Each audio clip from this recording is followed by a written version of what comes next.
Modi ji, what do you believe is perhaps the one theory that you would like to sort of go with at this point, given the fact that we've had the Union Home Minister come out? And I think on the point of the Union Home Minister going to this particular spot, I think it might be also because Delhi comes under his office directly.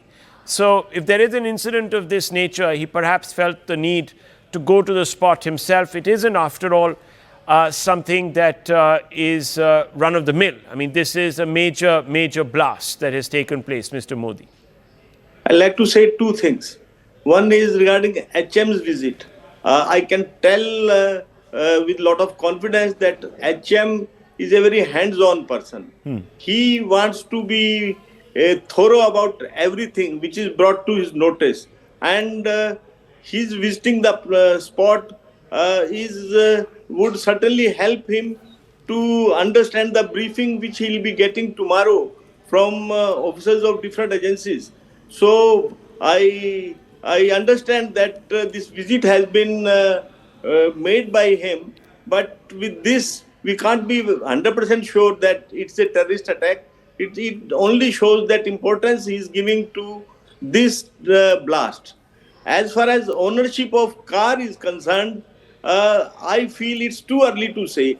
I was closely associated with investigation of Pulwama attack case, where it was the 8th owner, the person who blasted himself was the 8th person to get a vehicle had been sold 6 to 7 times earlier. Right. So whether this number plate business, whether we can come to any conclusion with that number plate, it's too early. Unless we get the chassis number of the vehicle and then we get the details from the company. In Maruti, in that Pulwama case, it was a Maruti Eco, and you won't believe we had to fly engineers of Maruti to Pulwama when they identified one shock absorber, and with that shock absorber we could reach to the vehicle, but it took some time, and it is too early. I personally feel that to establish that who is the owner and whether he is linked or not, we should not be speculative about that individual at this stage. Okay, so General Dhillon, I just want to ask you, the backdrop of this particular incident today has been framed by this crackdown on 2 modules. Both had doctors. What do you make of this? Are you suggesting that, would you go to the extent of suggesting that Pakistan has still not been deterred, that they will continue to try and undermine India's security, territorial integrity? What do you think is happening there? Absolutely. Pakistan will never desist from doing things which will be harmful for India's interest. Basically, Pakistan is going to take the attention of the public away from the miseries at home. The economy is failing, their politicians are failing them, the military is failing them, the diplomacy is in doldrums. And after Pulwama, they want to do something pan-India or in the heart of India or near the capital of India, which can suggest that not only Kashmir, the terror is all across India. Pakistan is unnecessarily being blamed for it. That is what they want to project. But the signs, the telltale signs of Pakistani ownership of the module which got busted today and yesterday is very much clear. The weapons recovery, the ammunition, the ammonium nitrate and all that is very clear, and in the due course, the intelligence agencies will come out with proof. And here again, since I was closely associated with Pulwama, I agree with Mr. Gandhi. I didn't want to give out all those details. The Maruti Eco car got identified exactly and specifically after a lot of deliberation. The Maruti people coming there, identifying from that spring, that shock absorber. The number plate which we are saying could wear number plate. Any terrorist worth his salt will not use a number plate, original number plate of a car. But having said that, I would still say investigations are going on, and if investigators are not giving out details as of now, they have a reason. They have a reason. They don't want to alert others who may be coming to know from the news channels, as we saw it in the Mumbai attacks. So let's not jump to conclusion. Let's have faith in our investigating agencies, and let's have faith that doing everything in the best interest of the investigation and the nation. If they're delaying it, they have their reason. If they will give the information at a particular time, that will have a reason. Okay. So I would like to go with the investigating agencies. Actually, the professional agencies. I'm not going to go with what the SHO has said or what the beat constable on the spot has said, because he's the layman. He doesn't understand the implications or complications involved. Let an expert come and say, these are the forensic reports, this is what happened, this is the investigation, this is the interrogation report, and now we have come to a conclusion that this is what happened.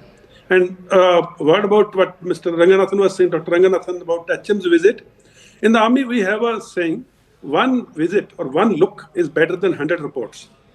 Now, tomorrow when the agencies will be briefing the Home Minister, and they will be saying, sir, याद है जहाँ पे आप खड़े थे उसके left side में जो पोल था, सर उस डायरेक्शन से ये हुआ, एंड ऐसे सामने जो एक बैरिकेड सा था उस तरफ से ये हुआ. So it becomes easy for the person to understand the future investigation, the way it is going. So, but notwithstanding what Mr. Dr. Rangana said has a merit, but still I would like to say I will wait for an official confirmation of whatever. Rest everything which is happening across are SOPs. Right, SOPs. Very interesting, very interesting. Sushant Singh, I just wanted to put that question to you too. I wanted to ask you, on this issue of deterrence and Pakistan, do you think there could be rogue actors, and you know Pakistan very well, who want to spoil the case for the ceasefire? And just before you answer that, a quick update. The Gurugram registered car with the following number plate, and I'm not going to mention the number, an I-20 was registered in the name of Muhammad Salman. Based on information received from the Delhi police, the Gurugram police detained Muhammad Salman for questioning. During interrogation, Salman revealed that he had sold his car about 1.5 years to a man named Devendra, a resident of Okhla, Delhi. Salman has handed over all the documents related to the car sale to the Gurugram police. Now, further investigations will take place in Okhla, where the car was first sold. During the investigation, it was later found that Devendra later sold the car to someone in Ambala. So I think someone was making the point, I think it was Mr. Modi who was making the point, that there was an eighth owner in the case of the car that was used in Pulwama. And the Ambala police are currently investigating the matter, and the Gurugram police are sharing all relevant information with investigating agencies. So you can see already that there has been a number of sales and purchases and so on and so forth. Yes, Dr. Ranganathan wanted to raise his hand. I want to bring in Sushant Singh right after. Yes. Now, very briefly, just a point that more important than the identity of the owner or how many hands it passed was the journey that has to be traced. And I just found out that NCR is not just the most dense CCTV camera in the world; it is also the most linked CCTV camera operation in the world. So you would know the last 1 hour which road did this I-20 traverse. So as I said, I agree with General Dhillon. I have complete faith in the intelligence agencies, and I'm sure they've worked it out. It's just that we don't know. And again, as General said, if we don't know, it is because of a design of the intelligence agencies. They don't want us to be well-versed with all the details as yet. Okay. Sushant Singh, very quickly, the question that I posed earlier to you. I've forgotten what your question was. Okay, the question was straightforward, that could there be the possibility of rogue actors spoiling the case for ceasefire in Pakistan? Arey yaar, come on, Rahul. That is such a woke question to ask. Pakistan is a pretty rogue country yaar. What rogue actors are you talking? Rogue actors in Pakistan are people who actually want peace with India. Those are the rogue players in Pakistan. The whole country is rogue otherwise. You are saying rogue actors. So perish the thought. Okay. This is part and parcel of Pakistan's mental makeup. They want to impose terrorism on India, and they want to say that, okay, fine, we can keep pushing you because now we have Donald Trump on our back, we have Xi Jinping on our back, we have the Saudis on our back, and let's see what you can do to us. If indeed there is a Pakistani fingerprint found or a Pakistani evidence of a Pakistani involvement found, then they are very clearly telling you, here, this is what we are bringing to you. Let's see what you can do about it, because now Mohammed bin Salman, we have signed a deal with him. The Turks are with us. The American, Donald Trump is our best friend forever now. And his entire cabinet does not have the fortitude to defy him. So, and we are going to give him some crypto and other stuff. So he's going to back us.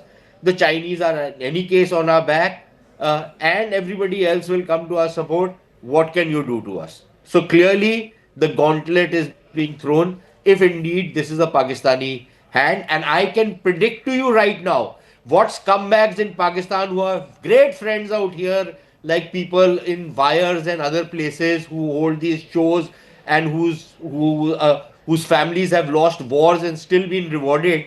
Those are people who will bring them on TV or their third rate screens where they will say that this was a false flag attack. You can be rest assured of that.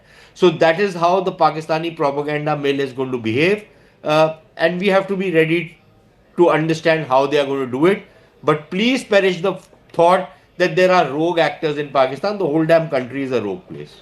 Okay, very interesting. That's a very interesting angle. So there's absolutely no division in Pakistan about how to proceed with India. General Dhillon, I wanted to ask you, that's interesting, just a thought experiment, and please correct me if I'm wrong, but does India's capacity to respond change after the diplomatic reconfiguration that has taken place? So you now suddenly see Trump and company cozying up to Pakistan, Pakistan singing his praises.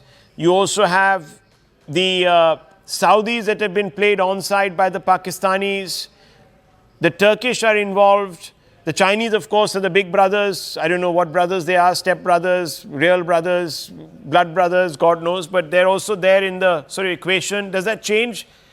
If India were to respond tomorrow, would that change anything on the ground for us?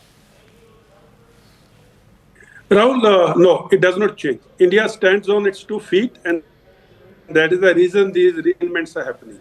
India reserves the right to respond in the manner which it finds most suitable, depending on what the situation comes out tomorrow. So I am not at all bothered about what realignments are happening. And I am also very sure if India retaliates tomorrow, if suppose this is a terror attack from Pakistan and India retaliates tomorrow, Saudis are not going to come and fight along with the Pakistan against India. Nor is Donald Trump going to come and stand next to Shahbaz Sharif. India will fight its own battle from its own strengths and against a rogue country, as Mr. Sareen is saying, that is Pakistan.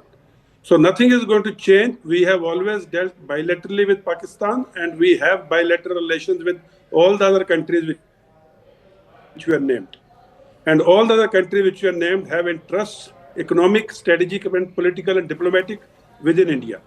So it's going to be bilateral with all these nations and bilateral with Pakistan. That too, of course, it will be a force applied against Pakistan if it is proven that it was the Pakistani hand and it was a terrorist act. So, Sareen, would you like to add to that? No, I think I agree with what General Dhillon is saying, but I was not saying that we will be influenced by, what the others are doing. I think we have to understand that we have to do what we have to do, regardless of what anybody else is telling us to do. What I was telling you is how the Pakis think. The Paki mind, I'm trying to tell you. It's a pig's mind, but you have to understand when you're going to be getting into a fight with a pig, you have to understand how the pig thinks. So the pig's mind is that this is the kind of support that he has. And this is why the Indians will not or will have to think 20 times before they take any offensive action against the Pakistanis. So that is what I'm trying to say. I'm not saying that this is what is going to be the calculation in India or from the Indian security establishment. I don't know what the calculation is going to be. But clearly that is how they are going to estimate it. And we really need to start gaming this thing through. Because quite clearly, as we've learned from the Israeli experience, carrying out a few attacks on an enemy country does not really solve the problem. You have to be relentless. And frankly, you now have to start thinking of, some more drastic measures so that you don't have this menace on your border anymore.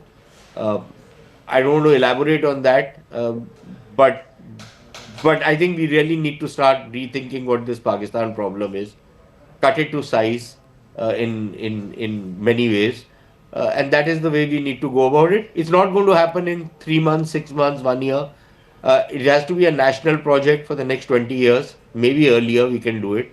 But I think that's the direction in which we need to start moving, because this is a cancer. See, it was a gangrenous part which we had cut off, right? Yeah. Both on the eastern and the western flank. But this gangrenous part has now started affecting our body. So you have to think of what you want to do with this gangrenous part. And unlike some people, in the Sangh who say that these are two arms of India, Mother India, I don't think these were gangrenous arms of Mother India, and they had been cut off. I really wish people in the Sangh would also would take a reality check, uh, and not mouth these virtue signaling tropes. You need to understand your enemy. This is what Shatru Bodh is all about. You understanding the enemy. And unfortunately, while we have started identifying the enemy, we still have not the capability of understanding the enemy. Okay. And I would only counsel that we start doing that. So The I have sooner- now two questions, one for Mr. Modi and one for Dr. Ranganathan. Dr. Ranganathan,